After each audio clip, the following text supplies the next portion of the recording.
इस वीडियो में हम लोग पहले फंक्शन को इन ब्रीफ समझेंगे। देखिए फंक्शन कुछ नहीं है, जैसे मान लीजिए कि अगर अपने पास मान लीजिए एक सेट होता है 1 2 3 का और बी नाम का एक सेट होता है ए और बी का।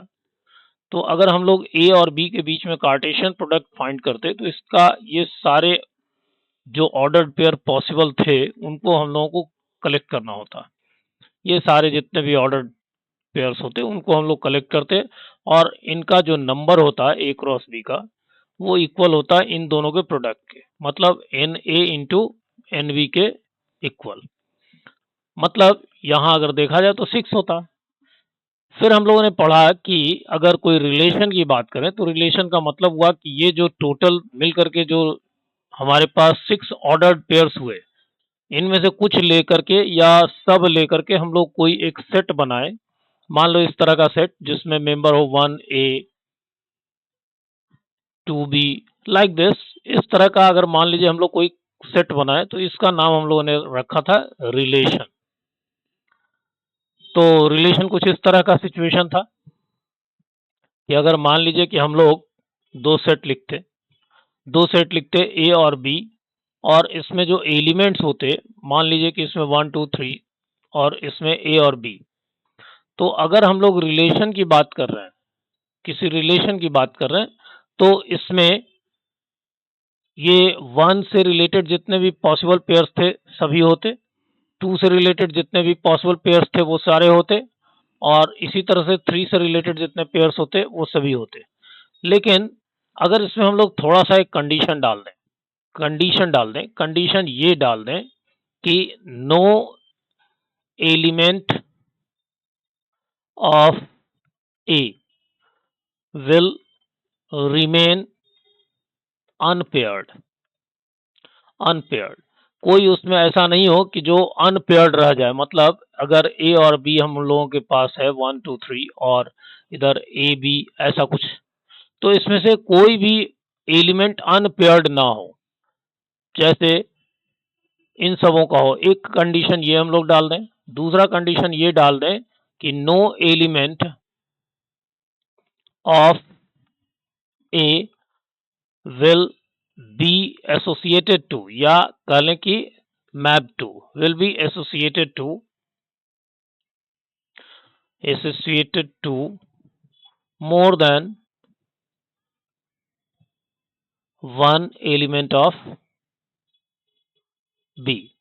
कहने का सीधा सीधा मतलब हुआ कि अगर मान लो कि दो सेक्शन है ए और बी, पढ़ रहे हैं हम लोग, मान लो कि 12 में पढ़ रहे हैं, ए और बी दो सेक्शन है, तो सेक्शन ए का कोई भी बच्चा ऐसा नहीं रहना चाहिए जो किसी के साथ पेयरिंग ना करे। लेकिन उसके साथ ये भी कंडीशन हो कि वो बच्चा एक से अधिक लोगों के साथ पेयरिंग नहीं करे। जैसे देखो यहाँ पर 1 की पेयरिंग ए से है, 1 की पेयरिंग किसी और के साथ नहीं है, 2 की पेयरिंग ए के साथ है, मतलब 2 की पेयरिंग किसी और के साथ नहीं है, 3 की पेयरिंग बी के साथ है, मतलब 3 की पेयरिंग किसी और के साथ नहीं है। मतलब ये तीनों पेयर्ड हैं और तीनों एक एक एलिमेंट से पेयर्ड है। इससे मतलब नहीं है कि 1 और 2 दोनों ए से पेयर्ड हैं। It doesn't matter. मैटर ये करता है कि 1 2 और 3 तीनों पेयर्ड होने चाहिए और एक से अधिक एलिमेंट के साथ नहीं। अगर ऐसा कोई रिलेशन होगा, ये एक रिलेशन ही हुआ, ऐसा अगर कोई रिलेशन हुआ तो उसको हम लोग कहा करेंगे फंक्शन। तो फंक्शन क्या हुआ? तो फंक्शन हुआ हमारे पास दो नॉन एम्प्टी। फिर से मैं बोल दूं, नॉन एम्प्टी हम लोग जनरलाइजेशन के लिए लिखते हैं, एम्प्टी सेट हो सकता है। देन अ रूल, फंक्शन को हम लोगों ने नाम दिया रूल, इसलिए कि ये जो पेयरिंग होगा किसी बेसिस पर होगा, कोई उसका कमांड करता होगा कि हाँ आप ऐसे पेयरिंग करो। तो F is a function that is termed as rule here, is which associated to each, जो एसोसिएट करता है, किसको करता है? एक ए के सारे एलिमेंट को बी के एलिमेंट के साथ यूनिकली। बेटा यूनिक वर्ड का मतलब होता है वन, मतलब श्योरली वन बट नॉट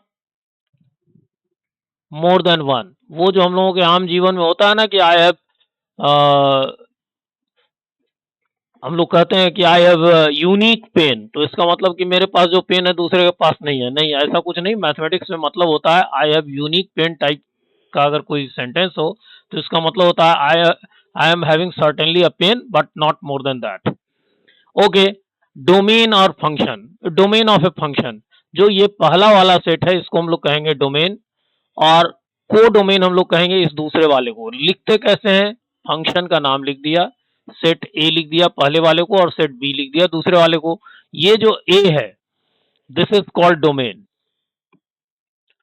ठीक है। इसको हम लोग ऐसे भी लिखा करते हैं डोमेन ऑफ एफ, तो यहाँ ए हो गया।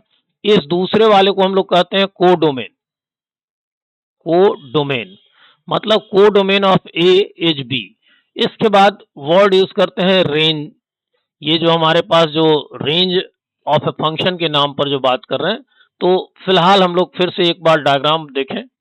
मान लीजिए कि कोई इस तरह का एक सेट ए है और एक सेट बी है, इसके एलिमेंट्स हैं 1 2 3, इसके एलिमेंट हैं A B C D. Suppose कीजिए कोई एक रूल जो है, उस रूल से, रूल का नाम है एफ, इससे 1 एसोसिएटेड है ए से, 2 एसोसिएटेड है बी से, और सपोज कीजिए 3 भी एसोसिएटेड है बी से। तो हम ये कहना चाह रहे हैं कि इस फंक्शन x से 1 एसोसिएटेड है a से, तो हम लोग इसको इस ढंग से लिखा करेंगे। ये फंक्शन का नाम हुआ, फंक्शन का नाम हुआ। इस 1 को हम लोग बोला करेंगे प्री इमेज ऑफ a, और इस a को बोला करेंगे इमेज ऑफ 1। ओके, तो यहां अगर हम लोग देखें तो ये जो पूरा का पूरा कलेक्शन है कुछ इस तरह का है। f1 is equal to a, f2 is equal to b, f3 is also equal to b। यहां देख रहे हो कि c और d अनपेयर्ड है। अगर हम लोग यहां देखें तो डोमेन ऑफ f, जैसा हम लोगों ने कहा, ये सेट हो गया 1 2 3 का। अगर हम लोग कहें को डोमेन, इसके लिए कोई सिंबल नहीं है, को डोमेन ऑफ f, तो इसको हम लोग लिखा करेंगे को डोमेन ऑफ एफ। अगर हम लोग कहेंगे तो को डोमेन ऑफ एफ का मतलब हो गया ये एक ऐसा सेट जो जिससे पहला वाला सेट पेयर्ड है, तो बी हो गया। लेकिन अगर कोई पूछे रेंज ऑफ एफ, तो रेंज ऑफ एफ में हम लोग इसके जो इमेजेज हुए, ये 1 का इमेज था, 2 और 3 का इमेज बी था, तो इनके कलेक्शन को, मतलब ए और बी के कलेक्शन को हम लोग बोलेंगे रेंज। इसको हम लोग ऐसे भी लिखा करते हैं, F of A is equal to A B, या ऐसे भी लिखते हैं range of function F is equal to A B का कलेक्शन। ओके, तो जब इमेजेस का कलेक्शन करेंगे तो उसको हम लोग बोलेंगे रेंज। नाउ सम, ये सब रिवीजन पर्पस है हमारे अपने लाइव क्लास के लिए, इसलिए थोड़ा ब्रीफ में ही होगा, लेकिन इसमें टॉपिक्स बहुत ज़्यादा हैं तो ब्रीफ में भी बहुत लंबा हो जाएगा। देखिए algebra of function, algebra of function का मतलब क्या है? फंक्शंस का addition, subtraction, multiplication, division etcetera. तो अगर कोई एक फंक्शन हमारे पास है एफ ए टू बी, ठीक है, यहाँ ए डोमेन है, बी को डोमेन है। अगर हमारे पास ऐसा कोई फंक्शन दिया हुआ है जिसको अगर हम लोगों ने डिफाइन कर रखा है इस तरीके से कि F X is equal to x square plus 1, मतलब ये कि ये अगर रूल है एफ, इसमें अगर हम लोग एक x नाम का एलिमेंट पुट करें, कहां से पुट करेंगे? ऑब्वियसली x जो होगा वो डोमेन से आएगा, तो इसको अगर हम लोग पुट करें तो आउटपुट के रूप में एक्स स्क्वायर प्लस 1 होगा। इसका मतलब ये हुआ कि अगर a नाम का जो सेट है वो 1 2 3 से बना हुआ है, और मान लो कि b के बदले में हम लोगों ने रियल नंबर का सेट ले लिया है, b जो है को डोमेन हम लोगों ने रियल नंबर का सेट ले लिया है, तो इसका मतलब जो एसोसिएशन होगा वो कुछ ऐसा होगा 1 2 3। यहाँ अगर हम लोग कह रहे हैं रूल को हम लोगों ने डिफाइन कर दिया कि एक्स स्क्वायर प्लस 1, तो 1 इसमें एसोसिएटेड होगा 2 से, 1 square plus 1 that is 2, 2 associated होगा 2 स्क्वायर प्लस 1 5 से, और 3 एसोसिएटेड होगा 9 प्लस 1 10 से, और इसमें बहुत सारे एलिमेंट अनपेयर्ड रह जाएंगे। Okay, doesn't matter.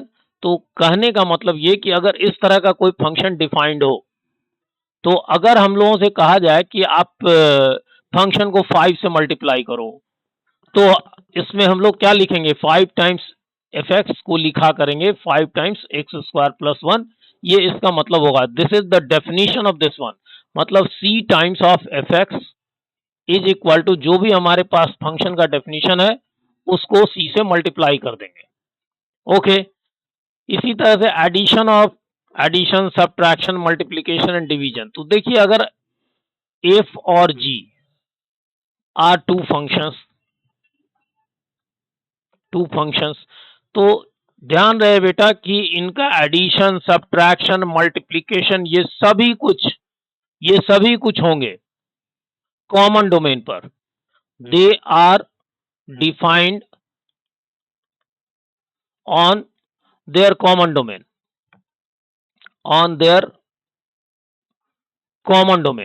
तो कॉमन डोमेन अगर हम लोग कहें तो इसका मतलब ये हुआ कि जो डोमेन ऑफ एफ होगा और जो डोमेन ऑफ जी होगा उसके इंटरसेक्शन पर ही डिफाइंड होगा, और डिफाइंड बहुत आसानी से होगा। हम लोग अगर लिखा करेंगे एफ प्लस जी, इस फंक्शन का मतलब होगा sum of F x and g x. Clear, ध्यान रहे ये कभी नहीं मिस करना है, कॉमन डोमेन पर ही होगा। सिमिलरली अगर सब्ट्रैक्ट करें एफ माइनस जी एक्स, तो ये जो होगा ये f x plus f x minus g x होगा। समझो आप ऐसा कि अगर एक मशीन है हमारे पास एफ और दूसरा मशीन है जी, अगर हम लोग इन दोनों को एसोसिएट करते हैं, ऐड कर देते हैं, तो यहां से जो इनपुट डालेंगे ये इनपुट जो होगा एफ से जो उसका इमेज होगा प्लस जी से जो उसका इमेज होगा उसका सम। इसी तरह से multiplication of functions, obviously F into G X को हम लोग डिफाइन करते हैं, ये डेफिनेशन है बेटा, इसको ऐसा नहीं समझना कि क्यों हुआ कैसे हुआ, दिस इज डेफिनेशन। तो ये होगा एफ एक्स और जी एक्स का प्रोडक्ट। ओके, मतलब कि दो रूल को अगर मल्टीप्लाई कर रहे हैं तो उसका रिजल्ट ऐसे ही लिखेंगे। अब ये कैसे आया ये मैटर नहीं करता है। देखिए अगर आप किसी चीज को पढ़ रहे हैं तो सबसे पहले तो उसके ऑपरेशंस को डिफाइन करना पड़ता है। जैसे अगर नंबर्स को हम लोगों ने पढ़ा, रियल नंबर्स को, तो हम लोगों ने समझा कि 2 3 जा का मतलब हुआ कि 2 को 3 टाइम्स लिख करके ऐड करो। वैसे ही यहाँ पर है, वहां पर कोई लॉजिक नहीं था कि क्यों करेंगे, ये कोई पूछता नहीं था हमसे, वही यहाँ पर भी है कि दीज आर डिफाइंड। तो इसी तरह से अगर डिवीजन होगा तो एफ बाई जी में अगर इनपुट x करेंगे तो ये इक्वल होगा F X by G X. ध्यान रहे बेटा कि ये जो होगा only on the intersection of the domain of f and domain of g। लेकिन जब भी कोई डिनोमिनेटर होता है तो उसमें हमको लिखना चाहिए कि g x should not be equal to 0, इसलिए कि तब ये अनडिफाइंड हो जाएगा, मीनिंगलेस हो जाएगा। तो these are the recap of those. इसी तरह से इक्वेशन इक्वल फंक्शंस, अगर कोई दो फंक्शन हम लोग इक्वल कर रहे हैं तो इसमें हमेशा ध्यान दीजिएगा, दो चीजों को इक्वल कीजिएगा। Number one, there domain must B same. मान लीजिए कि हमारे पास दो मशीन है, बाजार से खरीद करके लाया, एक मशीन से में मैंने मान लो कि कुछ आयरन पीसेस डाले और दूसरी तरफ से वो जो है गोल्ड पीसेस निकले, दूसरे में भी यही हुआ। तो ऐसा नहीं कि हम कह देंगे दोनों मशीन सेम है, हो सकता है पहले वाले मशीन में मैं अगर कोई समझो डाल देता मैं वुड मटेरियल, तो वो फिर भी गोल्ड पीसेज में उसको कन्वर्ट कर देता, लेकिन दूसरा नहीं करता। तो इसका मतलब दोनों के जो लिमिटेशंस हैं वो अलग अलग है। इसका मतलब यह है कि पहले तो हमको ये डिसाइड करना चाहिए कि दोनों का डोमेन सेम है कि नहीं। दूसरी बात, उनके इमेजेस सेम होने चाहिए। तो अगर एफ का इमेज, मतलब यहाँ कहने का सेम सेंस है कि domain of f must be equal to domain of g. दूसरा एफ एक्स, मतलब एक्स का जो इमेज है एफ में वो वही होना चाहिए जो जी में है। यूजुअली हम लोग केवल इसी पर फोकस करते हैं, डोमेन वाले पार्ट को मिस कर जाते हैं, ये कभी नहीं करना है। बहुत सारे क्वेश्चंस जो जैसे हमारे पास बहुत सारे questions as for example quadratic equation में आएगा, उसमें बड़े बड़े टेढ़े टेढ़े क्वेश्चन केवल इसी से बन जाएंगे कि डोमेन दोनों का सेम होता है, मतलब इनपुट दोनों का सेम होना चाहिए, इनपुट का जो कलेक्शन है सेम होना चाहिए, इस पर हमारे क्वेश्चंस बन जाते हैं। इसलिए इस बात को कभी नहीं भूलना है कि जो फंक्शन है इक्वल तभी होगा जब उनके डोमेन सेम हो और इनपुट का सेम, इनपुट का आउटपुट सेम हो।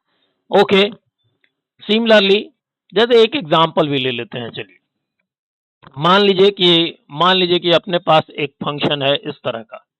पहले तो डोमेन सेट कर लेते हैं। मान लो कि एफ का जो डोमेन है वो है 1 2 3 4 5। ओके, और फंक्शन डिफाइंड है ऐसे x प्लस 1,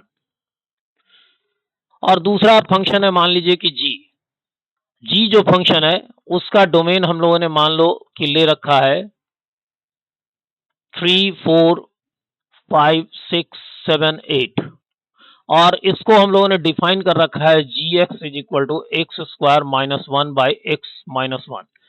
तो देखिए, अगर हम लोग एफ में इनपुट करते हैं, अगर हम लोग एफ में इनपुट करते हैं, पहले तो दोनों का कॉमन डोमेन क्या हो गया, domain of f intersection domain of g, जो अपने पास क्या आया, दोनों में 3 4 5 कॉमन है, 3 4 5, तो ये जो कुछ भी होगा सो इन्हीं पर होगा। अगर हम लोग इक्वालिटी चेक कर रहे हैं तो डोमेन पहले तो दोनों के सेम होने चाहिए, तो ये तभी होगा जब हम लोग इन दोनों के डोमेन को इतना में लिमिट कर दें। अगर नहीं होगा तो कभी भी ये दोनों इक्वल नहीं होंगे। जैसे अगर हम लोग वैल्यू पुट करते, तो इसमें वैल्यू पुट करते तो f1 का वैल्यू 2 आता, इसी तरह से f3 का वैल्यू 4 आता, इस तरह से होता। लेकिन लेकिन जब तक दोनों के डोमेन सेम नहीं होंगे हम उनकी इक्वालिटी की बात नहीं करेंगे। ओके, लेकिन अगर मान लीजिए कि दोनों का डोमेन हमारे पास 3 4 5 ही रहता, इसका भी डोमेन अगर हम लोग कहें कि चलो 3 4 5 है, ओके 3 4 5 है, और नीचे वाले का भी डोमेन मैं जानबूझ करके अभी ले लेता हूं 3 4 5 ही, सो दैट हम लोग अपनी बात को समझ पाए कि कहना क्या चाह रहे हैं हम लोग। तो 3 4 5, अगर पहले वाले से अगर हम लोग f3 फाइंड करें तो 4 है, दूसरे वाले में अगर हम लोग जी वाले में अगर फाइंड करना चाहें f3 तब भी होगा 9 माइनस 1, और नीचे में होगा अपने पास 3 माइनस 1, ये फिर से आया 8 अपॉन 2 दैट इज 4। तो दोनों सेम है। तो देखो बेटा, ये दोनों के इमेजेस भी सेम है, दोनों का डोमेन भी सेम है, तो इस केस में हम लोग कहेंगे एफ और जी नाम का फंक्शन इक्वल है। ओके, तो हमेशा चेक करना है कि डोमेन जरूर सेम होना चाहिए और सेम इनपुट के लिए सेम आउटपुट होना चाहिए। ओके, चलिए कुछ हम लोग देख लें काइंड्स ऑफ फंक्शंस। पहले उसके एक दो नाम जो हमारे सामने रेगुलरली आता रहेगा, रियल फंक्शन। रियल फंक्शन का मतलब हुआ कि इनपुट भी रियल और आउटपुट भी रियल, आउटपुट भी रियल। मतलब कुछ इस तरह का हो कि मान लीजिए कि कोई फंक्शन हम लोगों ने लिया, जो फंक्शन मान लीजिए आर से आर में है, मान लो कि फंक्शन को डिफाइन कर रखा है हम लोगों ने इस तरीके से x प्लस 1, तो हम लोग देख रहे हैं कि इनपुट कोई रियल नंबर रखेंगे, आउटपुट भी रियल नंबर होगा, these are called real functions. Okay, फिर कुछ कई बार हमारे सामने आता है रियल वैल्यूड फंक्शन, मतलब इसका वैल्यू फंक्शन का रियल होना चाहिए, मतलब ये जो हम लोग आउटपुट निकालेंगे ये रियल होना चाहिए, लेकिन इनपुट कुछ भी हो सकता है। मान लीजिए कि कोई एक फंक्शन है जिसमें कि कॉम्प्लेक्स नंबर हम लोग इनपुट कर रहे हैं, कॉम्प्लेक्स नंबर इनपुट कर रहे हैं, मतलब फंक्शन जो है वो कॉम्प्लेक्स नंबर से रियल नंबर में है, और फंक्शन को डिफाइन कर रखा है ऐसा कि कोई भी कॉम्प्लेक्स नंबर है, कोई भी इनपुट हम लोगों ने किया z नाम का एक कॉम्प्लेक्स नंबर, तो निकलता है उसका मॉडुलस। तो ऑब्वियस है, अगर मान लीजिए कि हम इस फंक्शन में 2 प्लस आई रखेंगे तो आउटपुट के रूप में मॉडुलस ऑफ 2 प्लस आई होगा, जो कि एक रियल नंबर है, जो हम लोगों ने पढ़ रखा है root under 2 square plus 1 square that means root 5, जो कि एक रियल नंबर है। तो यहाँ हम लोगों ने देखा कि इनपुट कोई जरूरी नहीं है कि रियल नंबर हो, लेकिन आउटपुट जो है वो एक रियल नंबर है, तो इसको हम लोग बोलते हैं real valued function. But sometimes हम लोग रियल वैल्यूड फंक्शन का मतलब रियल फंक्शन के रूप में ही देखते हैं। ओके, सम मोर फंक्शंस। देखिए काइंड्स ऑफ फंक्शंस, सबसे पहली बात तो ये कि वन वन फंक्शन को हम लोग लाइव क्लास में और डिटेल्स में समझेंगे, फिलहाल हम लोग वन वन फंक्शन का मतलब समझें। अगर मान लीजिए कि कोई फंक्शन ऐसा हो कि उनके डिफरेंट एलिमेंट्स का डिफरेंट इमेज हो, मतलब 1 का इमेज ए है तो 2 का इमेज ए नहीं होना चाहिए, 2 का इमेज कुछ और हो, ए नहीं होना चाहिए, 3 का इमेज ए और बी में से कुछ और नहीं होना चाहिए, कुछ भी हो लेकिन ए और बी नहीं होना चाहिए। अगर ऐसा कुछ हो तो इसको हम लोग बोलते हैं वन वन फंक्शन। मतलब कि वन वन फंक्शन का मतलब, या इसी का दूसरा नाम इंजेक्शन या फंक्शन को बोलेंगे इंजेक्टिव फंक्शन। इसमें डिफरेंट एलिमेंट्स के लिए इमेज डिफरेंट होने चाहिए। इससे रिलेटेड जब हम लोग क्वेश्चन करेंगे तो उसमें हम लोग कुछ ऐसा समझेंगे, दो प्रोसीजर यूज करेंगे। ये पहले ही हम लोग सपोज कर लेंगे कि चलो एक्स वाई नाम के दो एलिमेंट हैं, मान लीजिए कि फंक्शन के डोमेन में, और एक्स और वाई इक्वल नहीं है, तो हम लोग ये दिखाएंगे कि ये इंप्लाई करता है कि दोनों के इमेजेस भी अलग हैं। तो इसका मतलब हुआ कि डिफरेंट एलिमेंट का डिफरेंट इमेज, ये एक तरीका हुआ।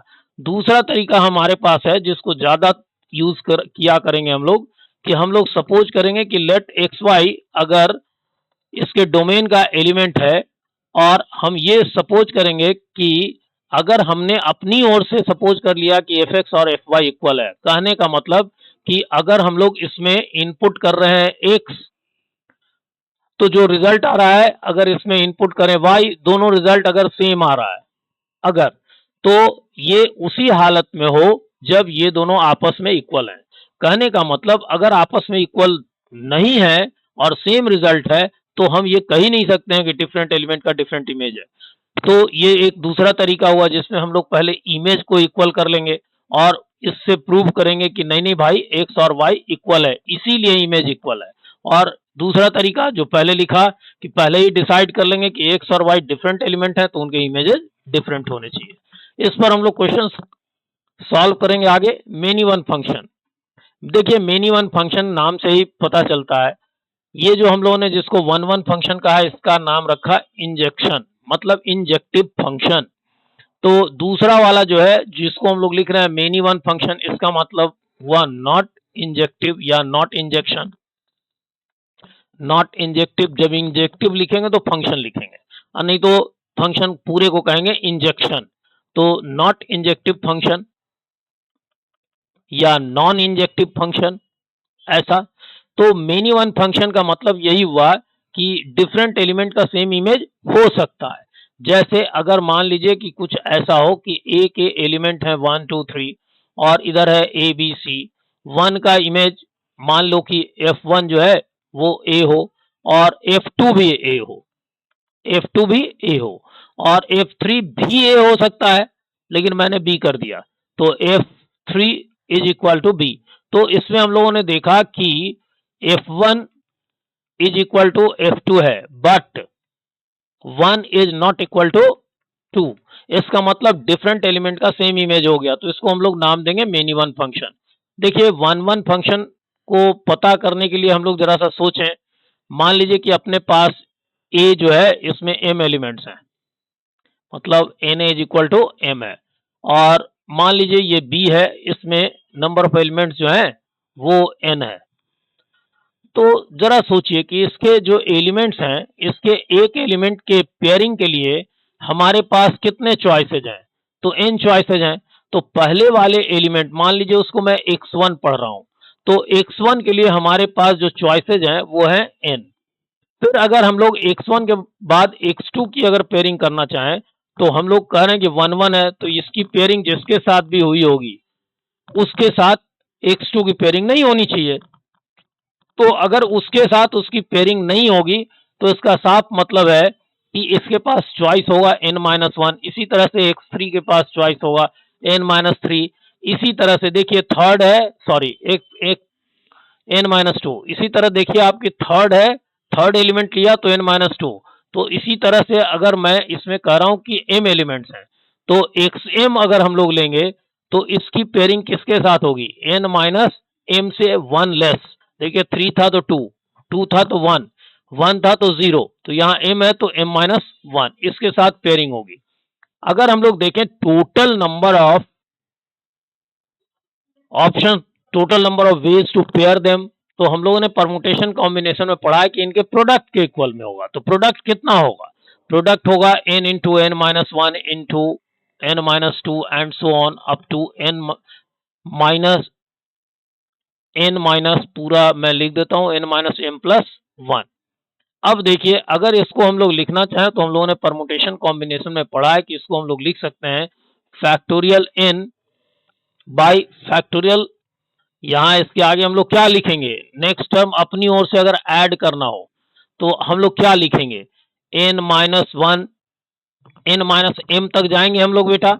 देखो n-m+1 है, तो इससे जो स्मॉलर नंबर होगा इसमें 1 सब्ट्रैक्ट करने से आएगा, ठीक है। फिर उसमें -1 करेंगे, ऐसे ही बढ़ते जाएंगे अप टू 1 तक। तो ये अगर हम लोग देखें तो फैक्टोरियल n-m से अगर हम लोग इसको मल्टीप्लाई और डिवाइड करते हो, चलिए मैं प्रॉपर लिखता हूँ, चाह नहीं रहा था लेकिन प्रॉपर लिख देता हूँ।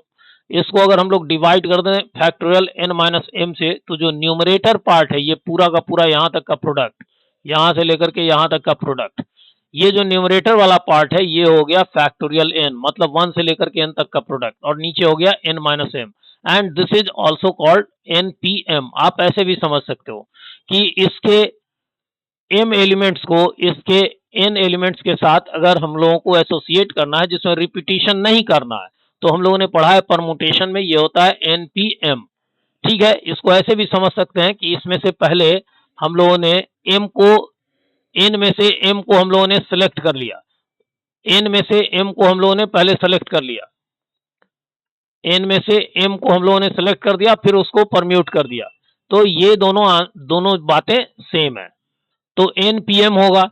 अब दूसरी बात है कि मान लो कि पहले सेट में कम एलिमेंट हो, इसमें कम एलिमेंट हो, ठीक है।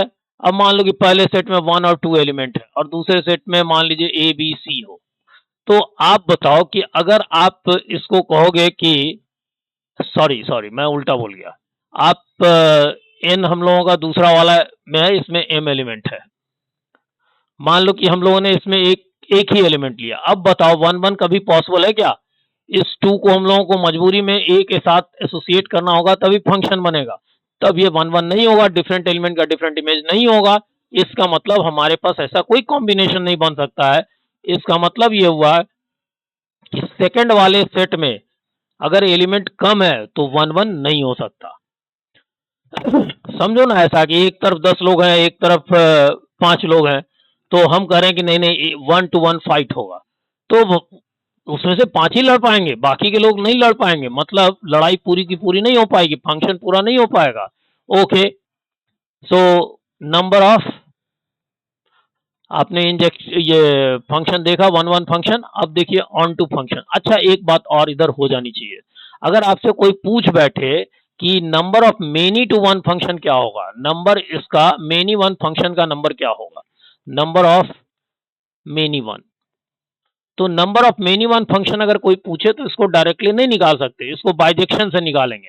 Total number of functions minus inject number of 1-1 function या इंजेक्टिव फंक्शन, ठीक है। थोड़ा सा और एक बार हम लोग देख लेंगे, आगे अभी देखेंगे हम लोग कि नंबर ऑफ फंक्शंस कितने होते हैं। चलिए आगे देखते हैं, पहले थोड़ा और रिकॉल करें। 1-1 के बाद हम लोग ऑन टू फंक्शन को लें, जिसको हम लोग सर्जेक्टिव फंक्शन भी बोलते हैं, मतलब पूरा लिखेंगे तो ऐसे लिखेंगे सर्जेक्टिव फंक्शन, और केवल लिखेंगे तो इस प्रोसेस को कहेंगे सर्जेक्शन। तो सर्जेक्टिव फंक्शन का मतलब हुआ ना कि पहले सेट, मतलब डोमेन का जो एलिमेंट है और को डोमेन का एलिमेंट है, इसमें को डोमेन में कोई भी एलिमेंट अनपेयर्ड नहीं होना चाहिए। मींस अगर कोई एलिमेंट y बिलोंग करता है b में, तो y must have any element in a so that fx is equal to y, मतलब there should exist, अगर इसमें कोई एलिमेंट है तो उसकी पेयरिंग इसमें से किसी के साथ होनी ही चाहिए, अगर नहीं है मतलब y का प्री इमेज होना ही चाहिए, प्री इमेज ऑफ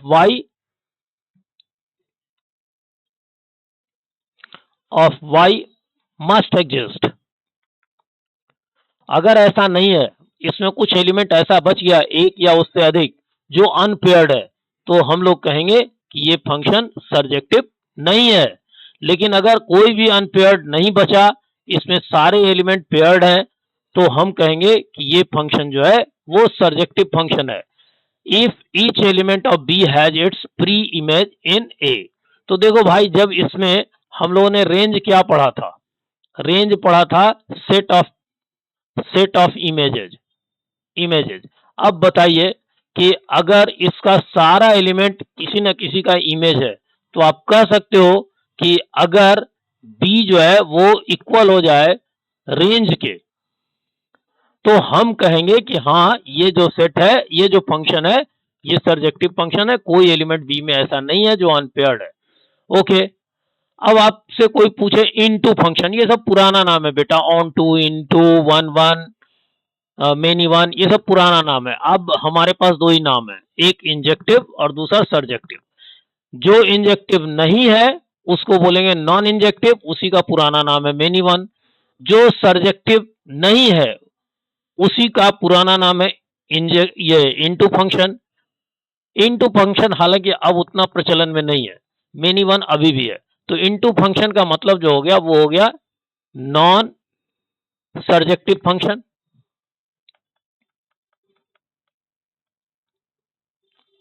देखिए, इसमें आपसे बोर्ड में तो नहीं पूछा जाएगा, कभी भी नहीं पूछा जाएगा। अगर आपसे कभी ऑन टू फंक्शन पूछे, सर्जेक्टिव फंक्शन पूछे कि सर्जेक्टिव फंक्शन का नंबर क्या है, तो ये एक कॉम्प्लिकेटेड सा रिजल्ट है जिसका डेरिवेशन मैं यहाँ नहीं कर सकता, क्योंकि ये जो डेरिवेशन है ये डिपेंड कर रहा है परमुटेशन कॉम्बिनेशन में पार्टीशन नाम के टॉपिक से रिलेटेड है, ये जो हम लोग यहाँ डिस्कस करने में असमर्थ हैं। अब ये जो है इसको थोड़ा आपको मेमोराइज करना पड़ेगा, निकालना पड़ेगा। अगर मान लीजिए कि कोई एक सेट है, ठीक है, मान लीजिए कि उसमें जो एलिमेंट है वो अपने पास सेट ए में जो एलिमेंट है ये एलिमेंट है एम, और बी में जो एलिमेंट है वो है एन। ठीक, बी में एलिमेंट है एन। तो हम लोग इसी प्रोसेस से पता करेंगे कि नंबर ऑफ सर्जेक्टिव फंक्शन कैसे होंगे। मान लीजिए कि ए में जो मेंबर है, ए में जो मेंबर है वो हमारे पास बी के मेंबर से अधिक है। जैसे मान लीजिए कि पहला वाला सेट में एम था, दूसरे वाले सेट में एन था। सपोज कीजिए कि इसमें 6 है और इसमें 4 है, मतलब n is less than equal to m। अगर ऐसा सिचुएशन है तो हम लोग इसको यूज करेंगे। लेकिन अगर मान लीजिए कि n जो है वो ग्रेटर है, n ग्रेटर है, मतलब पहले वाले में 6 एलिमेंट है, दूसरे वाले में 10 एलिमेंट है। अब आप बताओ, कोई भी मेथड लगा लोगे तो इसमें कुछ ना कुछ एलिमेंट तो बच जाएगा,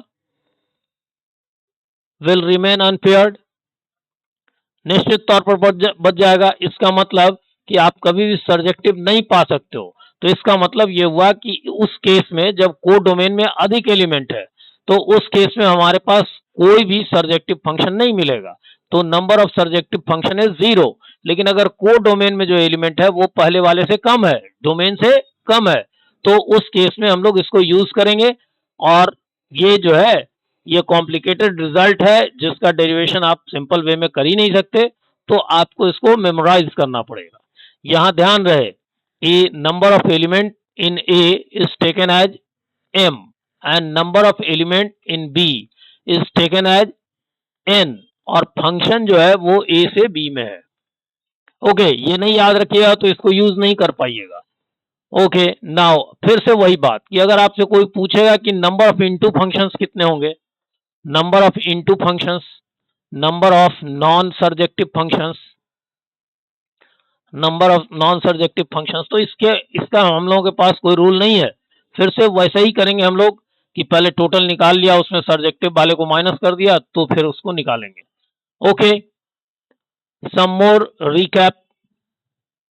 1 1 ऑन टू फंक्शन, देखिए अगर कोई फंक्शन 1 1 भी है, ऑन टू भी है, मान लीजिए इसमें 1 1 ऑन टू फंक्शन है, तो इसका जो एलिमेंट ए होगा वो इससे किसी एलिमेंट से एसोसिएटेड होगा, मान लीजिए 1 से। इसमें एलिमेंट बी है, अगर 1 1 है तो किसी दूसरे के साथ होगा, अगर सी है तो किसी तीसरे के साथ होगा, इन दोनों के साथ तो होगा नहीं, इसलिए कि हम लोग कह रहे हैं कि 1 1 भी है और ऑन टू भी है। तो 1 1 के लिए तो नेसेसरी कंडीशन हो गया। अब जरा सोचो, अगर इसमें एक 4 होता जो अनपेयर्ड रहता, तो क्या ये सर्जेक्टिव होता, क्या ये ऑन टू फंक्शन होता? नहीं होता। इसका मतलब ये हुआ कि ये 4 नहीं हो सकता है। इससे साफ मतलब निकला कि जब भी कभी कोई फंक्शन बाइजेक्टिव हो, कभी भी कोई फंक्शन बाइजेक्टिव हो, तो उसमें number of elements in domain must be equal to number of elements in codomain. ये श्योर होना चाहिए, तभी पॉसिबल है। तब हो सकता है कि दोनों में 3-3 हो, तो हो सकता है एक की पेयरिंग किसी एक के साथ हम लोग कर दें और दूसरे की दूसरे के साथ। चलिए number of 1 1 onto function को हम लोग और अच्छे से समझ लें। जैसे अगर मान लीजिए कि कोई एक सेट है और दूसरा, दोनों में तो एलिमेंट सेम होने चाहिए। अभी अभी हम लोगों ने डिस्कस किया एन ए और एन बी दोनों सेम होना चाहिए। मान लो कि दोनों में एलिमेंट है एन, तो आप सोचो इसका अगर 1 लिया, x1 लिया, तो x1 की पेयरिंग करने के लिए हमारे पास कितने चॉइसेज हो गए? तो हमारे पास चॉइसेज हो गए n।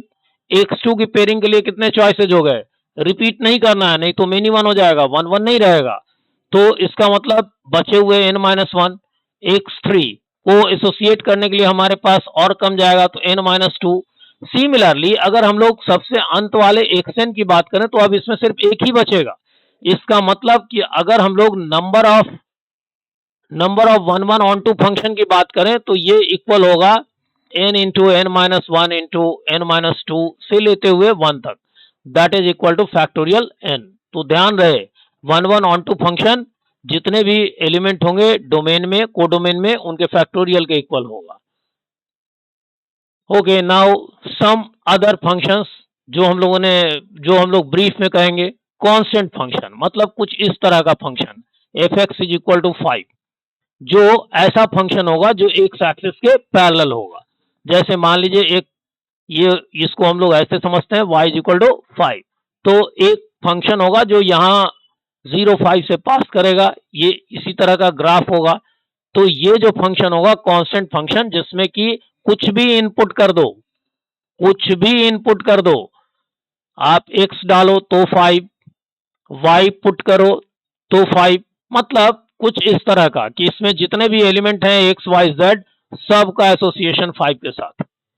तो इसको हम लोग नाम देंगे कांस्टेंट फंक्शन। ग्राफ देख लिया आपने parallel to X axis. Identity function, identity function का मतलब हुआ, आइडेंटिटी वर्ड से क्लियर है कि जो इनपुट वही output.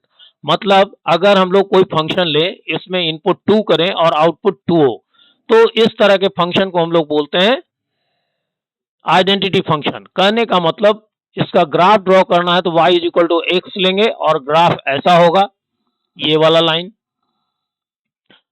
y is equal to X वाला लाइन, इस पर जितना भी इनपुट होगा वही आउटपुट होगा। Okay, polynomial function. देखिए पॉलिनोमियल फंक्शन तो अपने आप में बहुत बड़ी चीज है, लेकिन फिर भी अगर हम लोग इसको लिखना चाहें तो ऐसे लिख सकते हैं a0 x to the power n, मैं nth डिग्री का ले रहा हूं, a1 x to the power n-1, इसी तरह से आगे लास्ट में an। यहां पर a0 a1 ये सभी जो है ये सभी कांस्टेंट्स हैं, कांस्टेंट्स हैं। इनको हम लोग बोलते हैं कोफिशिएंट्स, कोफिशिएंट्स। ठीक, तो ए नॉट जो हो गया, a naught is coefficient of x to the power n. देखिए इसी तरह से ए वन कोफिशिएंट है x to the power n-1 के, तो ए नॉट जो कि हाईएस्ट डिग्री टर्म का कोफिशिएंट है, इसका नाम हो जाता है लीडिंग कोफिशिएंट। लीडिंग कोफिशिएंट मतलब हाईएस्ट डिग्री टर्म का जो कोफिशिएंट हो उसको बोलते हैं leading coefficient. Okay, polynomial function के ग्राफ तो डिफरेंट होंगे, बहुत सारे फंक्शन होंगे। रैशनल फंक्शन, अगर कोई फंक्शन ऐसा हो जो p बाई क्यू के फॉर्म में हो, जिसमें दोनों के दोनों फंक्शन पॉलिनोमियल फंक्शन हो। जैसे मान लीजिए कि मान लीजिए मैं ऐसा ले लेता हूँ, हाँ ठीक है यही ले लेते हैं, जी एक्स और एच एक्स ले लेते हैं, थोड़ा फील देगा। तो मान लीजिए कि जी एक्स और एच एक्स नाम के दो फंक्शन हम लोगों ने लिए। ऑब्वियसली इसमें H X must not be zero, here H X must not be equal to zero. अगर ऐसा कोई फंक्शन होगा तो इस फंक्शन को हम लोग कहेंगे रैशनल फंक्शन। देखिए इसका छोटा मोटा ग्राफ आपने देखा था कुछ इस तरह के फंक्शन का कि 1 by X raise to the power N का ग्राफ कैसा होगा। 1 बाई एक्स का ग्राफ आपने देखा था, 1 बाई एक्स का ग्राफ कुछ ऐसा था, y is equal to 1 by X का ग्राफ।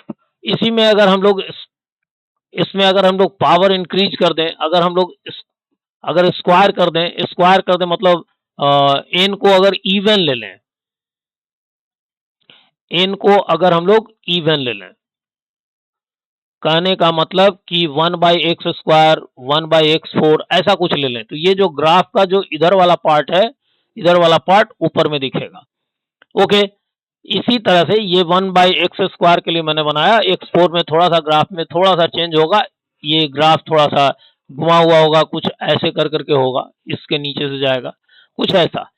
चलिए, अगर हम लोग इसके बदले में इवन के बदले में ऑड ले लें, तो ये जो यहाँ दिख रहा है ऐसा ही ग्राफ होगा, थोड़ा थोड़ा चेंज होगा। अगर x to the y is equal to 1/x³ ले लेंगे तो ग्राफ कुछ थोड़ा अलग तरह का होगा। मतलब आप जानते हो कि नंबर्स जो है वो कब इंक्रीज करेंगे कब डिक्रीज करेंगे, इसके अकॉर्डिंगली उसको आप सेट कर लोगे।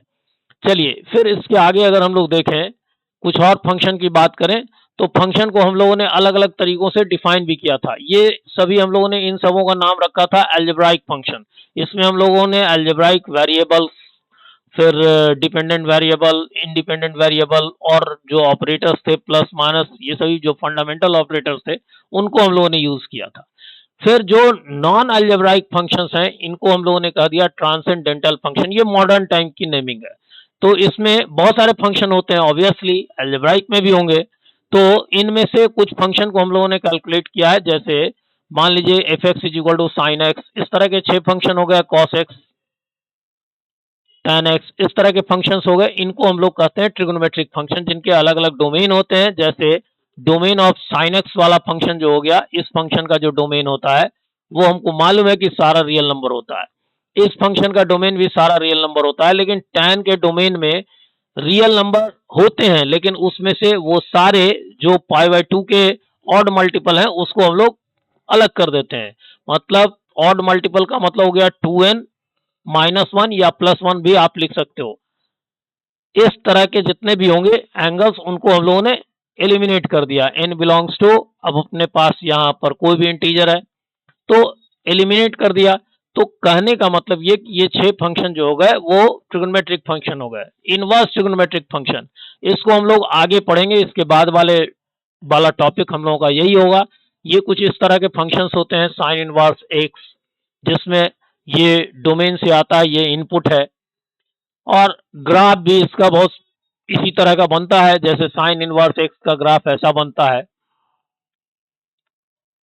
इसी तरह से कॉस इनवर्स एक्स का ग्राफ कुछ ऐसा बनता है।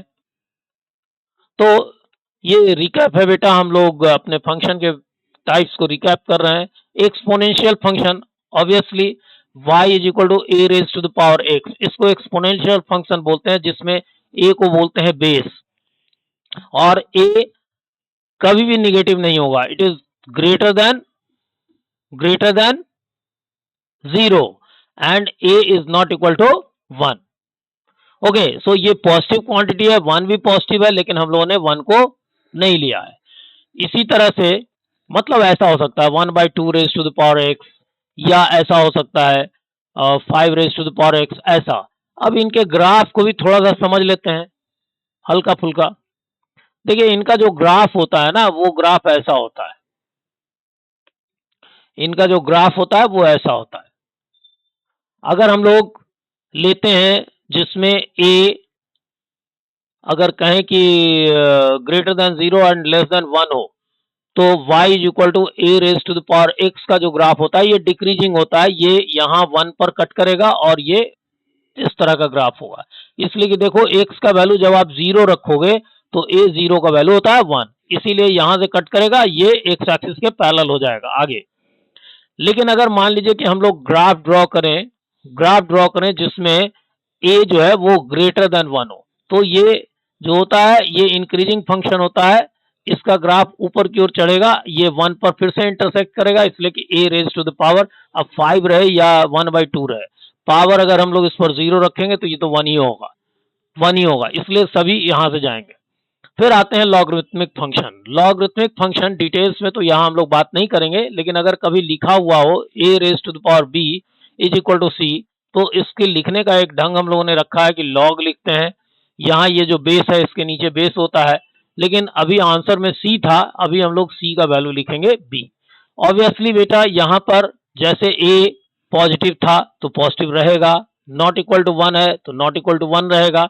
लेकिन जब किसी पॉजिटिव क्वांटिटी पर कोई पावर रख दो, कोई भी पॉजिटिव क्वांटिटी पर कोई भी पावर रख दो, 0 रख दो, पॉजिटिव पावर रख दो, नेगेटिव पावर रख दो, आंसर हमेशा पॉजिटिव होता है। इसका मतलब सी भी पॉजिटिव होगा। इसीलिए इसको हम लोग एक साथ मिला करके लिखते हैं, एक साथ मिला करके लिखते हैं कि अपना जो ये जो हम लोगों ने लिखा यहां, इसमें हम लोग कहेंगे कि ए और सी दोनों का दोनों पॉजिटिव है और ए नॉट इक्वल टू 1 है। सिंपल लैंग्वेज में जिसका लॉग फाइंड करना है और जिस बेस पर फाइंड करना है दोनों पॉजिटिव होगा, दोनों पॉजिटिव होगा तभी होगा। देखिए इसका ग्राफ जो होता है लॉगरिथमिक फंक्शन जो होता है एक्सपोनेंशियल का इनवर्स होता है। तो इनवर्स होता है, तो अभी हम लोगों ने देखा ए इज ग्रेटर देन 1 में ग्राफ देखा ऐसा, ये 1 पर इंटरसेक्ट कर रहा था। अगर हम लोग लॉग फंक्शन का ग्राफ ड्रॉ करेंगे जिसमें कि लॉग बेस ए पर x है, ठीक, तो अगर हम लोग इसका ग्राफ ड्रॉ करेंगे तो x तो निगेटिव होना नहीं है, इसलिए जो भी होगा ग्राफ वो ओरिजिन के राइट साइड में होगा और ये ग्राफ कुछ ऐसा होता है। आप ध्यान से देखो, अगर हम लोग बीच में एक y इक्वल टू एक्स का लाइन ड्रॉ कर दें, y is equal to X का लाइन ड्रॉ कर दें, तो ये दोनों एक दूसरे का इमेज दिख रहा, लगता है कि इस मिरर में ये इमेज है। ओके, तो यहां अगर हम लोगों ने देखा कि a ग्रेटर देन 1 है तो ग्राफ ऐसा है। चलिए थोड़ा सा और कर लेते हैं मेहनत। अगर मान लीजिए हम लोग कह रहे हैं कि a is greater than 0 and less than 1, तो ग्राफ अभी हम लोगों ने पढ़ा कि ऐसा होता है एक्सपोनेंशियल का, 1 से इंटरसेक्ट करेगा। अब आप अगर लॉग फंक्शन का ग्राफ ड्रॉ करो तो ये डिक्रीजिंग ग्राफ होगा और ये जाएगा फिर यहाँ 1 से कट करता हुआ ऐसा, चूंकि x निगेटिव हो नहीं सकता तो ऐसा। अब आप फिर से देखो, अगर y इक्वल टू एक्स का अगर ग्राफ ड्रॉ कर दो तो आप क्या देख रहे हो, दोनों ये जो वायलेट कलर वाला और व्हाइट कलर वाला एक दूसरे का मिरर इमेज है। ओके, तो आपका रिकैप यहां तक हुआ होगा, आगे देखते हैं। देखिए पीस वाइज फंक्शन, कुछ हम लोग पीस वाइज फंक्शन हम लोग समझे। पीस वाइज फंक्शन का मतलब ये हुआ कि ऐसा फंक्शन जिसमें कि डोमेन डिफरेंट हो तो इमेजेस अलग अलग बदल जाए, रूल बदल जाए। जैसे देखो F X is equal to modulus X, इसका जो वैल्यू होता है अगर हम लोग कहें X is greater than equal to 0 तो एफ एक्स को लिखा करेंगे, मतलब रूल अपना होगा कि अगर हम लोग इनपुट करें एफ में कोई नंबर जो 2 है तो रिजल्ट भी ये 2 दे, तो F X is equal to X. लेकिन अगर मान लीजिए कि एक्स लेस देन 0 है, मतलब इनपुट अगर हम लोग कर दें -3, तो जो रिजल्ट है वो होना चाहिए F X is equal to -x, मतलब minus times -3 that is equal to 3। तो आप देख रहे हैं कि रूल बदल गया, तो ऑब्वियसली इसका ग्राफ भी अलग अलग तरह का होगा। जैसे अगर हम लोग कहें तो अगर हम लोग कहें कि x greater than equal to 0 है तो उस केस में log x का ग्राफ होना चाहिए अपने पास, सॉरी मॉडुलस x का ग्राफ होना चाहिए y is equal to X, ये वाला होना चाहिए। लेकिन अगर कहें कि x इज लेस देन 0 है तो उस केस में x लेस देन 0 इस तरफ है, तो ग्राफ जो होगा वो y is equal to -x वाला होगा। ये अपना हुआ, तो आप क्या देख रहे हो, पूरा का पूरा ग्राफ तो मॉडुलस x का है, मॉडुलस x का है, लेकिन आपने देखा कि पीस वाइज बटा हुआ है, डोमेन को दो हिस्सों में बांटा, फंक्शन में मतलब जो रूल एप्लीकेबल था वो अलग अलग हो गया। सिमिलरली सिग्नम फंक्शन या इसको आप साइनम फंक्शन कह सकते हो, ये होता है F X is equal to modulus X by X when X is not equal to 0 और it is equal to 0 when X is equal to 0। तो देखिए बड़ा सिंपल सा वर्क है बेटा, अगर हम लोग x को ग्रेटर देन 0 ले लें तो मॉडुलस x बाई एक्स का वैल्यू जो हो जाएगा वो x अपॉन एक्स होगा। अभी हम लोगों ने पढ़ा है कि पॉजिटिव होता है तो अंदर में जो रहता है उसी को डायरेक्टली लिख देते हैं, तो इट इज इक्वल टू 1। अगर मान लीजिए x लेस देन 0 है तो उस केस में मॉडुलस x बाई एक्स में ये -x होगा और ये x होगा, तो कैंसिलेशन के बाद -x होगा। और x इज इक्वल टू 0 पर तो हम लोगों ने डिफाइन कर ही रखा है कि मॉडुलस x 0 होगा। तो अपने पास इसका अगर ग्राफ ड्रॉ करें तो कैसा होगा, x अगर 0 है, x अगर 0 है तो उस केस में हम लोगों ने डिफाइन किया है कि y भी 0 होगा, तो पॉइंट यहां होगा इस वाले जगह पर।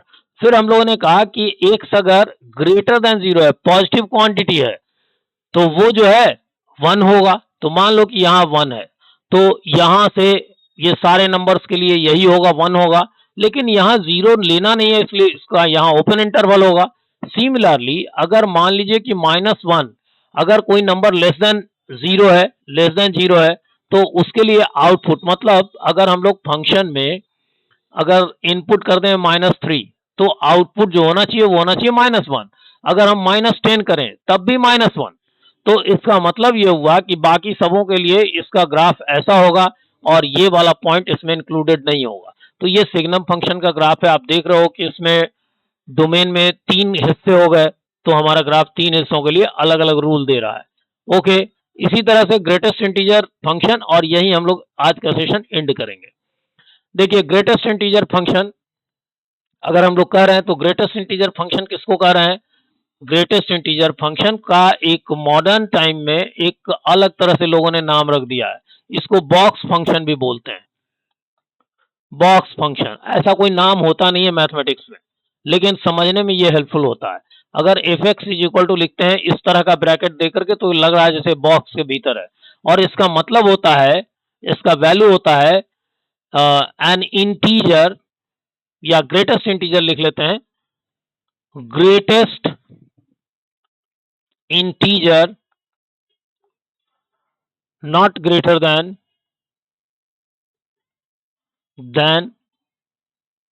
not greater than x, मतलब जो इस बॉक्स के हम अंदर हम लोगों ने डाल दिया, अब बाहर में जो इनपुट हो, आउटपुट होगा, वो एक इंटीजर होगा, और वो इंटीजर जो होगा जितना बड़ा से बड़ा हो सकता है, पॉसिबिलिटी हो, जितना बड़ा से बड़ा होने का पॉसिबिलिटी हो वो होना चाहिए। प्लस ये कि वो, इसमें ये नहीं लिखा जा रहा है कि x के इक्वल होगा कि नहीं, लिखा क्या जा रहा है, not greater than x, not greater than x। इसका मतलब x हो सकता है, x हो सकता है, लेकिन x कब होगा, जब वो इंटीजर होगा, इसलिए आउटपुट इंटीजर होना चाहिए। तो अगर इस बात को ध्यान में रखें कि अगर कोई नंबर है नंबर लाइन पर 0, 1, 2, मैं कुछ कुछ इस तरह से ट्रेस कर देता हूं, -1, -2, इस तरह का अगर है, तो कोई नंबर जो कि लाई करता है 0 और 1 के बीच में, जैसे मान लो कि 0.3, तो ये कहीं यहां पर होगा, इस जगह पर। तो इसका जो आंसर होगा वो सबसे बड़ा इंटीजर होगा, लेकिन इस नंबर से बड़ा नहीं होगा। तो ऐसा इंटीजर 0 है, इसका मतलब 0.3 का अगर ग्रेटेस्ट इंटीजर फाइंड करेंगे तो 0। अगर मान लो कि दूसरा नंबर हमने ले रखा है, मान लो यहां 2.5 2.5 मान लो यहां बीच में है 2.5, तो 2.5 से बड़ा इंटीजर नहीं लेना है, मतलब 3, 4, 5, 6 नहीं लेना है। तो कौन कौन ले सकते हैं, 2 ले सकते हैं, 1 ले सकते हैं, 0 ले सकते हैं, -1, -2, लेकिन आउट ऑफ देम सबसे बड़ा वाला लेना है। इसका मतलब कि 2.5 का जो आंसर होना चाहिए वो होना चाहिए 2। लेकिन अगर मान लो कि बॉक्स के भीतर मैंने रखा 7, ठीक है, 7 नहीं, यहां मैं फिगर के अकॉर्डिंग 3 कर दे रहा हूं, 3 ले लिया, यहां है 4, अगर ये वाला पॉइंट हम लोगों ने ले लिया, तो अपना आंसर क्या होना चाहिए, इससे बड़े इंटीजर हैं 4, 5, 6, 7 नहीं लेना है। इसके पहले जो इंटीजर्स हैं वो है 2, 1, 0, -1, -2, 3 भी है। क्वेश्चन में कहा जा रहा है कि आप जो बॉक्स में डाल रहे हो उससे बड़ा इंटीजर नहीं लेना है। ठीक है भाई, हम 4, 5, 6 नहीं लेंगे, लेकिन हम इंटीजर लेंगे। अगर 3.1 रहता तो उसको नहीं लेते, 3 है तो उसको ले सकते हैं, क्योंकि हम उससे बड़ा नहीं ले सकते, उसके इक्वल ले सकते हैं, और जो ऑप्शंस हैं हमारे पास उनमें सबसे बड़ा होना चाहिए, तो ये 3। इसको याद करने के लिए एक और सबसे अच्छा तरीका है कि हम लोग इसको बोला करें लेफ्ट वर्ड शिफ्टिंग फंक्शन। मतलब अगर कभी ये फंक्शन लिखा हुआ हो, आपसे पूछा जाए कि 2.7 का बताओ, तो आप फील करो कि 2 और 7, 2 और 3 के बीच में ये होगा, तो इसके लेफ्ट में 2 है, तो आंसर 2 होगा।